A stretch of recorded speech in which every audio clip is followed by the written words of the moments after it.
Oh là là là là là là, la première ligue. Donc là, vous allez me dire qu'on vient d'assister à un match où pendant 45 minutes de jeu, le jeu s'est joué sur 30 mètres. Pendant 45 minutes de jeu, la caméra n'avait pas besoin de retourner pour voir ce qui se passait du côté d'Ederson ou dans le camp de Manchester City. Tout se passait dans le camp d'Arsenal sur 30 mètres. Il y avait 20 joueurs là-bas. Les 10 joueurs d'Arsenal et les 10 joueurs de champ de City. Qui sait, même peut-être même Ederson, il était là juste, la caméra, si elle se décalait juste un peu, elle voyait Ederson. Là, c'est parti pour le débrief de City Arsenal. Si vous vous posez la question pourquoi je porte le maillot de City, les gars, parce qu'aujourd'hui j'étais pour City, moi je suis un supporter de Chelsea, les gars. Aujourd'hui c'était pour City parce que s'ils gagnaient, ça nous permettait de rester quatrième. Mais là on est cinquième. En tout cas, voilà, c'est la raison. Ne m'en voulez pas. Et je fais ma collection de maillots de Première Ligue aussi. C'est pour ça aussi que tous les maillots quasiment. N'hésitez pas à vous abonner, lâchez le pouce bleu. Maintenant, je ferai un peu plus de vidéos comme ça, de débriefs d'un peu tous les matchs. C'est parti. Bon, avant le match, on savait déjà que Arsenal était dans de beaux draps. Voilà. On sait qu'Arsenal n'a pas Odegaard, son maître à jouer. Du coup, il se déplace à City. Ça allait être un match compliqué. L'an dernier, on a eu un match très soporifique. Voilà, carrément, j'y étais. J'ai fait le vlog. Un match assez soporifique à l'Etihad Stadium où le jeu était bloqué. Voilà, Arsenal était vu pour faire le nul. Et City n'a pas pris trop de risques. Du coup, le match était nul. Nul. Voilà.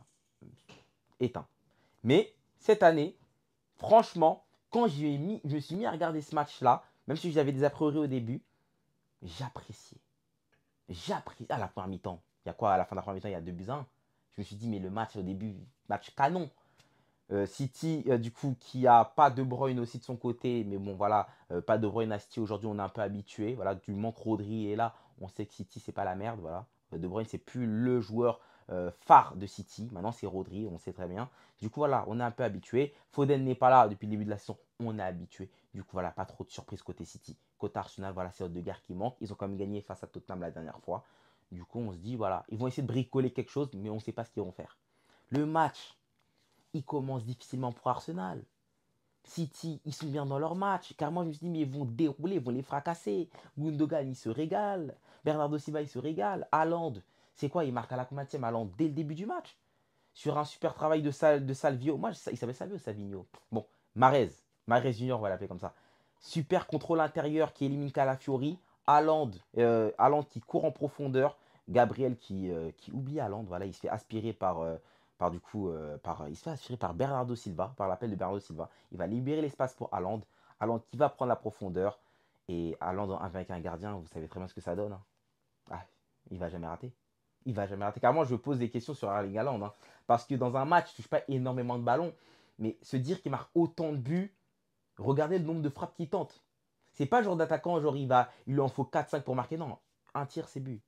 Moi, j'ai rarement vu un joueur avec une aussi bonne finition dans ma vie. Je crois que c'est le meilleur finisseur que j'ai pu voir de ma vie, sans mentir. En 1 avec le gardien, j'ai jamais vu meilleur. Que ce soit à Dortmund, même à City aujourd'hui, c'est juste impressionnant. Voilà, il a une domination sur les gardiens.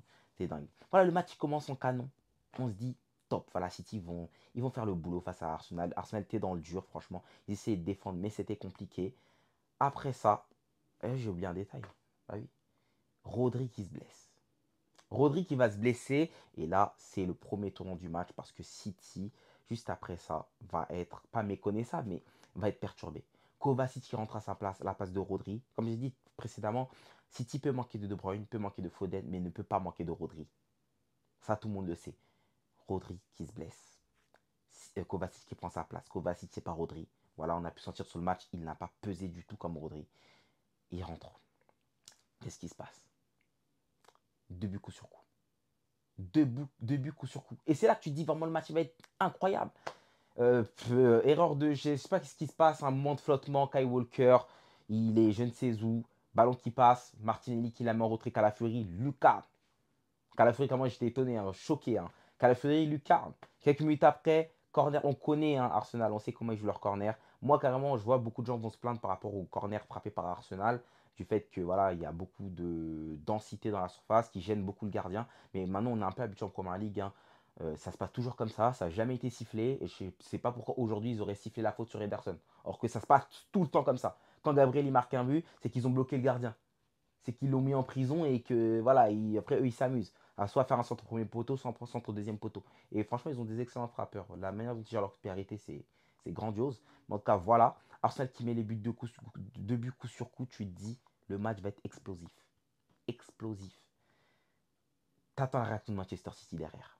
City qui va essayer de rejouer derrière Trossard qui prend un carton rouge. Et ça va être le tournant du match. Vraiment le dernier tournant du match parce qu'on passe d'une première mi-temps qui est top, où ça joue au football, à une deuxième mi-temps où c'est d'un seul sens en fait. Une deuxième mi-temps qui joue sur 30 mètres. Alors on passe d'un match qui va être potentiellement très agréable avec un City qui va devoir pousser pour égaliser et derrière un Arsenal qui a encore des joueurs pour contre-attaquer, à un match où Arsenal va rester dans son camp et va plus bouger. Mais Arteta, il a raison en plus. Hein. Il a raison. Franchement, tu gagnes 2-1 face à City, tu as un carton rouge, fais rentrer des défenseurs. Aujourd'hui, je crois que normal, il y a 10 défenseurs qui ont joué hein, côté Arsenal. Normal, il y a 10 défenseurs. Il a sorti tout le monde, hein. Carrément même un petit 17 ans. Ah, il a mis Ben White, Timber, ils ont tout joué. Franchement, ils ont tout joué. Il manquait plus que Tomiyasu, mais je crois qu'il est blessé, je ne sais pas si je ne me trompe pas. Même Kiyor, il a joué. Pour vous dire, même Kiyor, il a joué. Mais franchement, sur cette deuxième mi-temps, on va dire la vérité, Manchester City a de quoi se mordre les doigts parce que même si Arsenal a super bien défendu, ils ont mis le but, je suis bien d'accord. Et c'est malin de la part d'Arteta. En vraiment, si j'aurais fait la même chose. Mais City, franchement, s'il vous plaît, apprenez à Ruben Dias à tirer. Parce que là, cette possession-là, parce que quoi, c'était 90 de possession dans cette deuxième mi-temps. C'est 90 de possession, je crois, 20 frappes. Mais les frappes, elles étaient même pas dangereuses. Hein. Sauf deux frappes de Gvardiol et une tête de Haaland. Hein. Mais sur les 20 tirs, t'as seulement 3 actions plus ou moins dangereuses. C'est pas possible. Apprenez à Ruben Dias de frapper de loin. Ruben Dias, pendant, je sais pas, il a eu peut-être 4-5 situations où il pouvait frapper de loin. Il tire pas. Quand il tire, c'est hors cadre. Franchement, carrément, Arsenal, à un moment donné, il lui laissait tirer. Il savait que c'était même plus une menace. Ah, il savait que c'était plus une menace. Ça défendait même plus sur lui. Ça essayait de bloquer les autres, mais pas lui. Foden, à un moment, il laissait tirer. Ça bloquait Foden. Mais Ruben Dias, ça laissait même plus. Tellement il ne sait pas frapper. C'est pas possible, les gars. Faut faire un spécifique à un moment donné. Qui prennent des conseils chez Calafiori. Calafiori, plutôt dans le match, il envoie dans la lucarne. Fait la même chose, Ruben Dias. Même Akanji, même Kovacic. Hein. Kovacic, il veut pas tirer. Et non, franchement, à ce moment-là, tu te dis, il y a De Bruyne sur ce terrain-là, il y a De Bruyne dans cette position-là, le match, il change. Il t'envoie un banger, ou même un Foden De Bruyne, ça met une double menace. Mais là, franchement, Ruben Dias en embaucheur de surface, plus jamais pour City. Hein. Franchement, plus jamais. Plus jamais. City, franchement, le jour où ils vont se retrouver dans cette même position, encore une fois, un sans Rodri, ça va être compliqué. Hein. Parce que même Rodri, il a une certaine capacité à frapper loin, mais la prochaine fois que City va se retrouver dans cette position-là, et que c'est encore Ruben Dias, franchement, il serait content de lui apprendre à faire des spécifiques, hein, à lui apprendre à tirer. Parce que là, c'est très important. Malgré ça, on va se dire aussi la vérité, Raya, il fait quand même un match énorme, hein, parce que sur les 2-3 frappes qui passent à la limite de City, frappe de Gvardiol, et Gvardiol qui d'ailleurs, en vrai, ça aurait dû être lui-même qui aurait dû frapper. Franchement, quand tu vois que Gvardiol, il met 2 reprises de volée qui sont arrêtées par...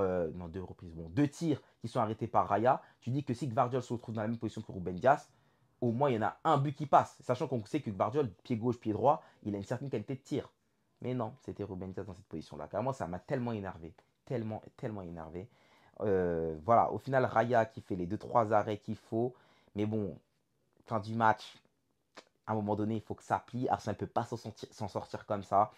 Dernière action, dernier corner. Jack Grealish qui fait en retrait, Kovacic qui tire. Et là, enfin, City réussit à marquer but de Stones. Voilà, carrément, Haaland, il a explosé de joie. Il a pris la balle, il l'a jeté sur la tête du frérot, du frérot Gabriel. Tellement il en avait marre de se retrouver dans cette phase de réparation. Tellement il en avait marre. Il a tellement craqué.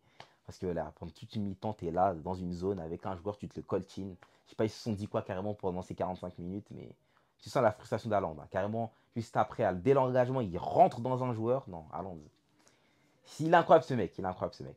Et donc au final, hein, ce match finit en match nul de but partout. Et je pense que les deux équipes ont un goût de défaite. Arsenal parce qu'ils se sont égalisés à la fin et City parce qu'ils disent qu'on n'a pas gagné alors qu'on était à 11 contre 10. Une affaire qui arrange ni l'une ni l'autre. Et franchement, en vrai de vrai, moi ça ne m'arrange pas aussi en tant que fan de Chelsea. Voilà. Après voilà, toutes les équipes sont assez joignables. Voilà. City a 13 points si je ne me trompe pas et Arsenal en a 11. Ça fait voilà, Chelsea en un match, on peut encore se retrouver à la première place. Maintenant, passons au top et flop de ce match. Pour des raisons évidentes, je crois qu'on est tous d'accord pour le flop de ce match. Je vais mettre notamment Kyle Walker. Je crois que je vais mettre en seul flop carrément. Kyle Walker, non, je vais mettre 2 flops. Kyle Walker tout d'abord, ouais, franchement, c'est évident. Il a impliqué sur les 2 buts. Le deuxième but notamment où il lâche au marquage Gabriel. Encore le premier but, on peut dire, Voilà, c'est Arsenal qui a été malin, ils ont joué assez vite. Mais le deuxième, ouais, ils lâchent au marquage, ils se prennent le but. Voilà. Kyle Walker, en fait, c'est un très bon joueur. Dans le 1 contre 1, il est très rapide, très physique. Du coup, il est très utile à Manchester City qui joue très haut. Du coup, ça leur permet d'avoir un joueur vraiment qui peut faire la couverture assez facilement. Et en plus, c'est très bon dans le 1v1. Mais lorsqu'il s'agit de rester concentré, de science défensive, Kyle Walker, c'est pas ce mec-là. C'est pas ce mec-là. Offensivement, déjà, on sait qu'il n'a pas un apport de fou. C'est pas ce joueur-là, c'est pas un Arnold, c'est pas un Hakimi, c'est pas un Reece James, c'est pas un piston du tout. C'est vraiment un défenseur droit qui est bon défensivement, mais même en étant bon défensivement, c'est juste le 1v1 où il excelle. Sinon, le reste, voilà. Très souvent même, il pallie ses erreurs grâce à sa vitesse. Mais là, aujourd'hui, tu peux pas faire ça. Dans une surface sur un corner, tu peux pas faire ça. Rester concentré dans un match, c'est compliqué. C'est pour ça que moi, j'ai jamais vraiment mis en tant que meilleur défenseur au monde. Bon, ça, c'est un sujet parallèle. Mais voilà, Kyle Walker aujourd'hui en flop de ce match-là. Après, pour un autre flop du match, Trossard quand même, ouais, le carton rouge pris très tôt. Tu prends déjà un carton jaune, tu fais la faute. Et c'est même pas sur la faute, tu prends déjà une jaune, mais tu dégages la balle juste après. C'est bête de ta part. Même si on est d'accord que l'arbitre a été très sévère, mais je trouve que ça a été très très bête de la part de Trossard de dégager le ballon. Du coup, flop aussi de ce match, clairement. Sachant qu'à la base, tu sais très bien que ton équipe, elle gagnait 2 buts à 1. C'était pas nécessaire, très clairement. Après, dans les tops de ce match, on va mettre Raya. David Raya fait franchement match excellent. Raya, depuis un petit moment, je trouve que c'est le meilleur gardien de Première Ligue. Depuis un petit moment, voilà, que ce soit en Ligue des Champions, il fait ses matchs. En championnat, il fait ses matchs, notamment cette saison. Là, je pense que Ramsey, dans l'esprit des Gunners, il a disparu. Ramsey, c'est même plus une option, c'est même plus une solution. Il a disparu. Il a fait oublier Ramsdale, très clairement. Très clairement. Et du coup, Raya a un énorme match. Il arrête une tête d'Haaland, les deux frappes de Gvardiol. Il reste concentré dans son match. Malheureusement, à la fin, il se prend quand même le but. Mais voilà, il peut rien faire. Même encore, hein, il aurait même pu arrêter cette frappe de Stones s'il ne s'était pas retourné un peu. Et franchement, non, Raya, excellent match. En plus, j'aimerais mettre aussi en top. En vrai, je pourrais mettre aussi Gabriel Calafiori. Bon, après, bon, Gabriel, il est surtout impliqué dans le premier but et il marque derrière. Du coup, on peut dire qu'il se rattrape. Du coup, voilà, c'est un demi-top.